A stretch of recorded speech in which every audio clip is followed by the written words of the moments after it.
রাষ্ট্রের 18-20 কোটি মানুষের কাছে একটি মেসেজ দিয়েছিলেন কিভাবে একটি স্বাধীনতার সার্বভৌমত্ব রক্ষা করতে হয়। আজকের বড় পরিতাপের বিষয়, আমার বলার মতো কোনো অবস্থা নেই।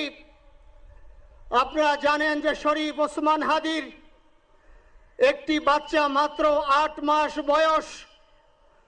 ওর বাচ্চা যখন জন্ম হয়েছে আমাকে বলেছেন, ভাই আমার বাচ্চার জন্য একটি নাম নির্বাচন করেন, যেই নামের মধ্যে বিপ্লবী চেতনা থাকবে। আমার সন্তানের জন্য একটি নাম নির্বাচন করেন, যেই নামটা সাহসিকতার পরিচয় বহন করবে। আমি অনেক যাচাই বাছাই করে ওর সন্তানের নাম দিয়েছিলাম ফিরিনাস, বিপ্লবী এবং সাহসী।